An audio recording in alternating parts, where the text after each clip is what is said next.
Eccoci insieme cari telespettatori. Allora parliamo di un tema molto interessante perché ci fa fare delle considerazioni ad ampio spettro anche sulla tipologia di abitudini che solitamente abbiamo. Parliamo di spreco alimentare e di lotta contro lo spreco alimentare, di cui si fa paladino lo SPCGL del Veneto, e abbiamo per parlare di questo, di darci anche delle informazioni, dei dati e non soltanto, ben ritrovata Rosanna Bettella, grazie di essere qui con noi, segretaria SPCGL del Veneto.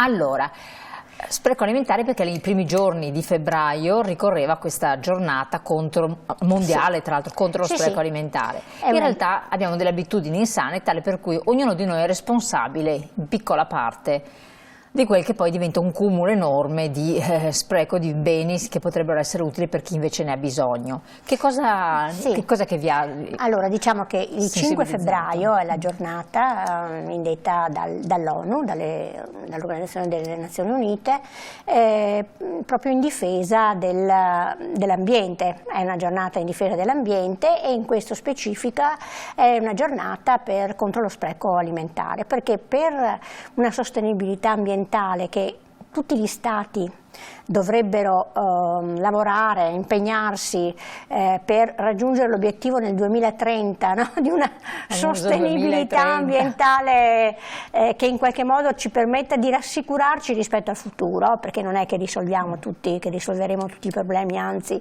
siamo anche un po' preoccupati perché l'obiettivo è, ahimè, vicino, 2030, e però l'impegno da parte di tutti gli Stati, non solo su questa materia ma su tutte, non c'è, e quindi bisogna davvero darsi da fare, ma rispetto a questo, che è la giornata mondiale contro lo spreco alimentare, sembrerebbe una cosa così poco importante, e invece il fatto che per esempio in Italia ben 85 tonnellate di cibo vengono buttate via ogni anno per individuo, questo comporta davvero un grave problema a cui dovremmo cercare di rimediare. Vediamo infatti la prima slide, che è come prevenire lo spreco alimentare, che ci dà un po' l'input iniziale per addentrarci nella tematica, perché in realtà la cosa parte da, eccolo qua, da ciascuno anche di noi, a parte dalle grandi aziende, dalle multinazionali, dalla GDO, insomma dalla ristorazione piccolo, media e grande, poi anche ognuno di noi spreca. Sì. Praticamente il 50% dello spreco alimentare deriva da comportamenti non adeguati delle famiglie. Quindi ecco, anche se perché? Perché noi facciamo parte di quella parte del mondo più ricca e quindi c'è anche molto più spreco da parte delle famiglie, mentre nei paesi a basso reddito c'è meno spreco alimentare, perché dove c'è povertà, dove c'è fame, insomma cercano di mangiare tutto e non di buttare via. Da noi invece c'è questa grave tendenza. Sono interessanti i numeri che abbiamo visto nella slide dello spreco, perché ci fanno un po' riflettere su diversi beni, perché ad esempio cibo gettato 5,1 milioni di tonnellate. Sì, appunto. Che per un valore di 13 miliardi di euro, che non è poca cosa. Però tra lo spreco c'è anche le emissioni gas serra, 4,8 miliardi di tonnellate, e il consumo di acqua, 180 miliardi di metri cubi d'acqua. Sì, perché nel momento in cui pensiamo che buttiamo via del cibo, dobbiamo pensare che buttiamo via anche tutto il lavoro che è stato fatto per produrre quel cibo. Questo quindi bene, l'acqua che ci è voluta, le emissioni che ci sono state per la coltivazione, perché magari ci sono coltivazioni di serra, coltivazioni di un certo tipo, molto spinte, eccetera. E poi una parte di questo va assolutamente perso e buttato via. E quindi sono costi che ricadono comunque. Sono costi che senza rendersene conto paghiamo ognuno di noi.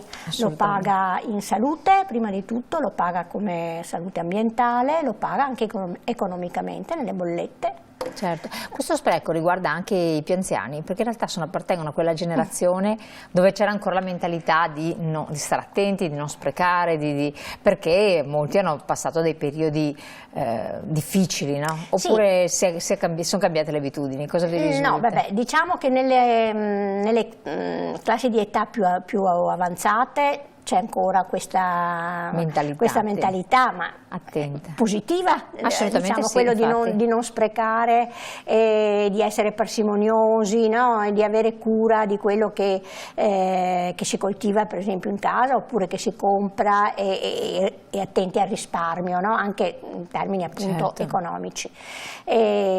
Più si abbassa l'età e più chiaramente c'è un'abitudine diversa, si è un po' più delicati, no? Anche nel mangiare, quindi si scartano cose che invece si potrebbero benissimo mangiare. Possiamo anche fare degli esempi, no? La verdura, la frutta, basta una piccola un piccolo difettino, no? E subito magari scartiamo un frutto intero. L'insalata che è un po' più appassita la buttiamo via. Che in realtà basta metterla in acqua, si ringiovanisce. Sì, in effetti ci sarebbero tanti modi, no? per risparmiare, tanti modi per non buttare e per consumare tutto quello che si compra. Poi c'è tutto il tema di quando si va a fare la spesa. E questo è un altro. Infatti entriamo qua nelle 10 pratiche che avete stilato, 10 buone pratiche. Sì, questo non l'abbiamo stilato noi, sì, l'abbiamo fatto nostro, diciamo, ma è fatto dall'Enea, che è l'agenzia proprio. Cioè i dati sono dati ufficiali? Sì, sono dati assolutamente ufficiali, è un decalogo che è proprio ben fatto e che aiuta a risparmiare. A stare attenti. No, allora, stare attenti. Questi dati, commentiamoli insieme, perché devono far riflettere, secondo me, no? Certo. Allora, il primo punto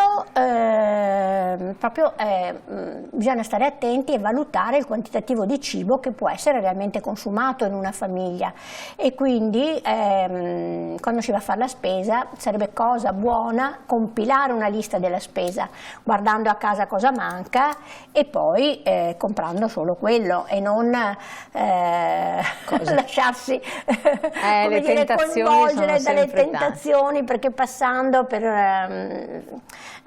attraverso le corsie, no, dei supermercati siamo attirati, e d'altra parte questa è una pratica del commercio, di mettere in evidenza magari delle cose che non ti passerebbe neanche per la testa di comprare, e quindi magari stiamo un po' più attenti. Concediamoci anche ogni tanto qualcosa di alternativo, di diverso, ma però oppure valutare effettivamente quello che possiamo mangiare, perché questa è un'altra cosa. Tante volte prendo questo, poi è un qualche cosa che uno non consuma e non consumerà mai. Sì. C'è questo, c'è il fatto che per esempio non leggiamo bene nelle etichette dei cibi che comperiamo, non guardiamo bene la scadenza. Questo è appunto il secondo punto molto importante: quando fai la spesa controlla la scadenza dei prodotti, pensando a quando utilizzarli. Il mancato consumo si traduce automaticamente in uno spreco. Sì, però anche su questo è bene dire che la data di scadenza è indicativa, non è, non è che preferibilmente non è assolutamente quella che assolutamente che se passa quel giorno butto via tutto perché mi potrebbe far male. No, non è così. Quindi infatti anche questo è da imparare. È da imparare, come adesso in molti supermercati, in molti negozi, mettono proprio uno scaffale con i prodotti vicino alla scadenza, che costano meno e che sappiamo che possiamo consumare in assoluta tranquillità. Assolutamente. Quello che fa capire se un cibo non va bene, intanto è l'odore e il sapore, no? Ce ne rendiamo conto, i contadini, le persone, i nostri anziani di una volta, eccetera, com'è che capivano se una cosa era andata male? In questo modo, no? In maniera molto ad utilizzare i sensi, molto materiale. Se invece guardiamo solo la data, prendiamo paura, diciamo no, questo è scaduto, lo butto via, e e tanto cibo viene buttato via in questo modo. Assolutamente, questo è molto da stare molta attenzione. E infatti qua vediamo il punto 3. Fai attenzione alle etichette, scegli prodotti che riportano informazioni su tecnologie o ingredienti che aiutano a limitare lo spreco alimentare. Che cosa vuol dire questo? Sì, anche qua è il tipo di fabbricazione, insomma, come è stato coltivato e inscatolato o messo nella confezione di quel prodotto, e quindi avere attenzione rispetto alla filiera, come è stato prodotto, se è di coltivazione biologica, per esempio se si tratta di frutta, di verdura, perché sappiamo che una coltivazione di tipo biologico impatta molto meno nell'ambiente, insomma, sull'ambiente, e quindi sarebbe da preferire, anche se sappiamo che i costi sono molto più elevati, però per esempio adesso c'è tutto il tema del mercato a chilometro zero, no? Di comprare a chilometro zero frutta e verdura, ci sono le nostre categorie degli agricoltori, insomma, che fanno questi mercati. Anche qua è un modo, ci si muove, si va al mercato, si compra prodotti più genuini, più salutari, insomma. Più salutari, e questa può essere anche un'idea per le persone magari un po' che sono un po' più pigre, fare un po' di strada in più, sì, se hanno la possibilità di tempo. È anche un momento di socialità, andare al mercato, quindi conoscere altra gente. Poi il 4 vediamo che c'è quel classico simbolo che ci fa capire la riutilizzabilità del contenitore, sostanzialmente, no? Del riciclo. Infatti scegli prodotti con indicato il destino della confezione a fine vita, contribuire a ridurre la quantità di indifferenziata nell'immondizia, e qua ci si torna alla differenziazione delle immondizie, no? Che è un problema, anche questo soprattutto per le nostre persone anziane. Fanno un po' fatica a dividere. È un'impresa. Perché poi, lo sappiamo, non è una cosa così semplice e così intuitiva e immediata. Sì, certe cose si intuisce che vanno nell'umido, no? Altre il vetro è vetro. Ma alcuni sono bravissimi, ma forse perché anche hanno i nipoti che stanno attenti, che seguono. Sì. Altri invece fanno un po' di confusione, ma è anche normale che sia qua così. Bisognerebbe leggere il calendario che ogni comune manda. Diventa impegnativo. Ai propri cittadini, no? Indicando ma se questa cosa dove la devo buttare, e delle volte insomma bisogna stare là a cercare, a leggere, a capire. Ti capitano veramente delle cose che non sai dove vanno, però ripeto, rispetto alle derrate alimentari c'è scritto sulla confezione se è carta da buttare nella carta, se è plastica. Ecco, stiamo attenti e leggiamo, e ci auguriamo che in tutte le confezioni sia scritto anche abbastanza in grande. Eccola là, infatti ci sono arrivata. Peccato che queste cose sono scritte in miniature, che bisogna mettersi la lente di ingrandimento, oppure per molti presbiti a distanza, ed è difficile da leggere, ed è vero. Invece bisognerebbe che le aziende in qualche modo, e d'altra parte si vedono prodotti in cui invece è ben evidenziata questa cosa, come anche gli ingredienti o altre cose, e altre appunto dove devi avere la lente di ingrandimento.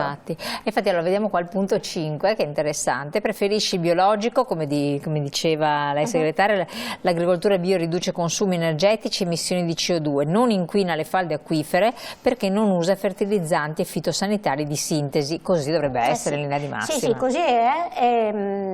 Dicevo prima, certamente il biologico ha un costo un po' più elevato, però anche qua sempre di più, anche nei supermercati, c'è sempre una filiera bio a prezzi più accessibili, e però, come dicevo, anche andare direttamente nelle aziende dei produttori che fanno biologico. Poi un altro consiglio nel merito è il 6, prepara le vivande prepararle con cicli, con certi accorgimenti per migliorare la conservazione dei cibi.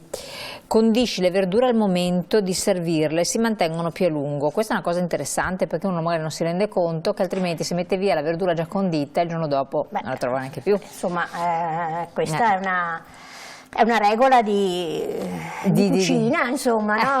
Però non diamola per scontata. Poi, come però ci sono altre verdure che invece non puoi mantenere, pensiamo alle patate. tutti quanti amano le patate, molte persone, però non è che io faccio delle patate bollite e le posso mangiare fra 3 giorni. No, infatti è vero. Perché sviluppano delle tossine che non fanno bene. Brava a ricordarlo, è vero. E qua insomma ci vorrebbe un po' di educazione anche alimentare. La BC, no? che però tante volte si dimentica, è vera. Però le verdure, l'insalata, se si condisce e poi la si lascia là, si macera. Infatti. Poi crea nuove pietanze utilizzando gli avanzi di cucina con fantasia e creatività. Questo è l'altro consiglio che viene dato, che una volta era il consiglio delle nostre nonne, sì. che avevano una fantasia incredibile perché si davano da fare, recuperare tutti i resti, e da là nascevano i famosi piatti che poi sono diventati piatti della tradizione, no? Beh sì, certamente è sempre molto importante, non so, il bollito, no? Con la carne del bollito, fare le polpette, perché non puoi mangiare sempre il bollito, oppure ma anche la stessa pasta asciutta avanzata, si può fare una frittata di pasta. Non è una ricetta qua del nord, è una ricetta napoletana, del sud, no? Ma è assolutamente buona, o siciliana, è molto gradevole. E come tante altre, anche con le verdure, insomma, fare delle torte salate, fare polpette. Ma questo va insegnato anche ai nipoti, no? Per parte dei propri figli deve essere insegnato se non l'ha fatto, ma altrimenti anche i più giovani, perché altrimenti i bambini che una cosa resta poi non la vogliono mangiare e poi viene buttata via. Se invece la nonna riprende queste abitudini, le insegna, è un bel modo anche per stare insieme, no? Certo, certamente. Sono le cose di buon senso. Si sa che i bambini magari hanno una idiosincrasia per una certa verdura o per un certo piatto e se glielo mescoli, no? In mezzo ad altre cose, gli dai una forma e una così. Non lo butti via. È utilissimo. Senza neanche rendersi conto di aver mangiato quel cibo che pensava di non amare. Insomma, in occasione di feste e ricevimenti, che possono capitare anche di frequente o fine settimana, valuta se gli avanzi possono essere consumati a breve e invita gli ospiti a portare con loro parte di quello che è avanzato, che anche questa è una buona prassi che si utilizzava una volta,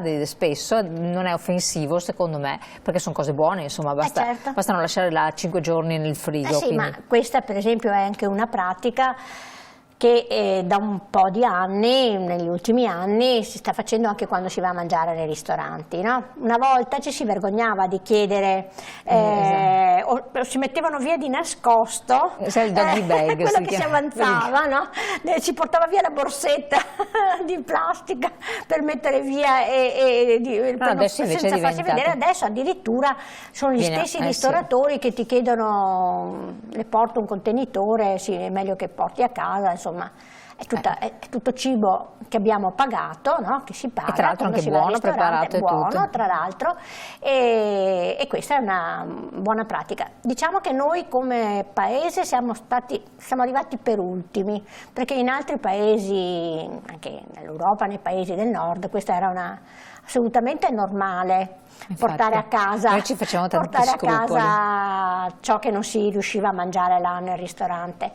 E noi siamo sempre un po' più schizzinosi, un po' più vergognosi, non so. Formali da quel punto di vista. Ecco, sì, veramente. Quindi, sì, perché anche a un certo punto la persona si sente in imbarazzo a chiederlo, giustamente, invece non assolutamente da vergognarsi. Ma perché ci si sente in imbarazzo? Perché si è rimasti legati al fatto che se uno chiede, si porta a casa è perché è povero, perché a casa non ha abbastanza da mangiare.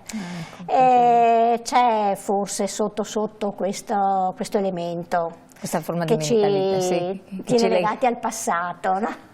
Toglierlo e fare il pacchettino. Metti gli avanzi di cibo insieme agli shopper in bioplastica biodegradabile, questo è importante, nella raccolta dell'umido, si trasformeranno in ottimo compost. E infatti gli shopper, cioè le borsette dove si mette il cibo biodegradabile, dovrebbero essere altrettanto biodegradabili, però dovrebbero durare almeno un giorno, qualche giorno, perché sì, ma anche perché se noi lo mettiamo nell'organico, il cibo, mettiamo nell'indifferenziata, diciamo, e non nell'umido, questo è un costo per la collettività molto alto.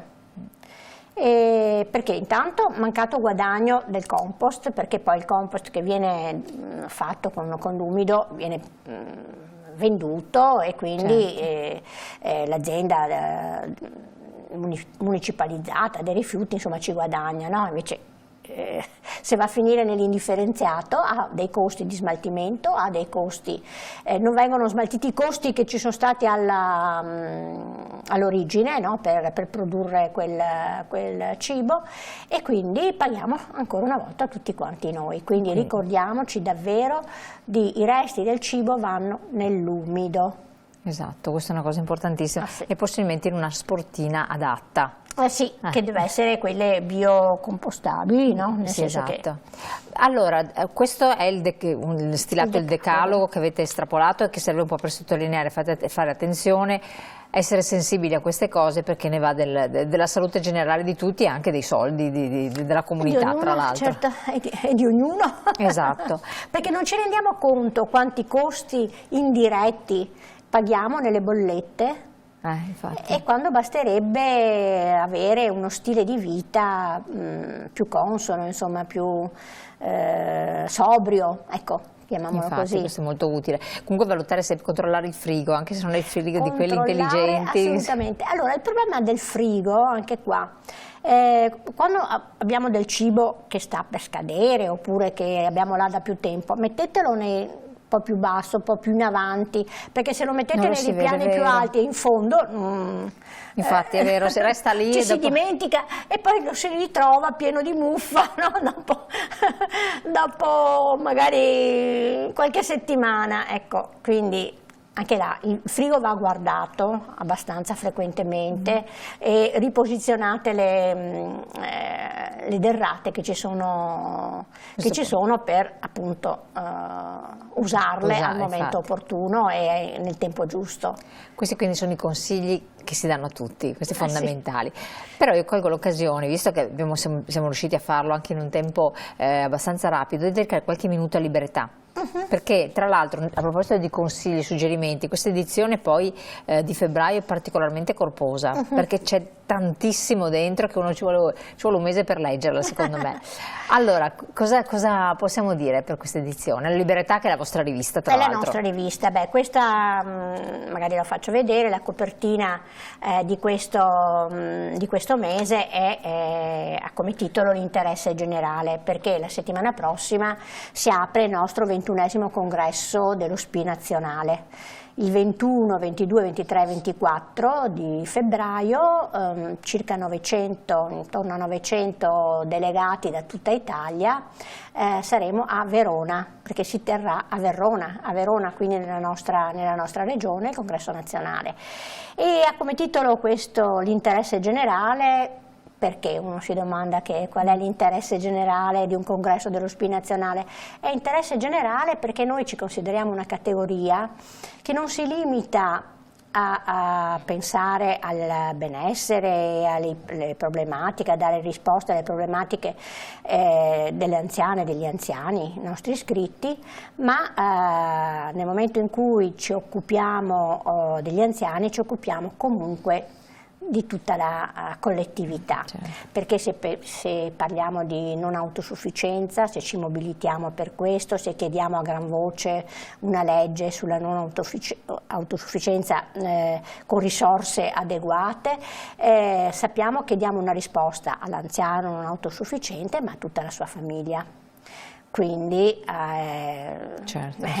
E se facciamo una battaglia per la sanità è un diritto universale per tutti quanti e così via, insomma, no? Quindi occuparci da parte nostra delle anziane e degli anziani significa occuparci di diritti di cittadinanza che sono di tutte le persone.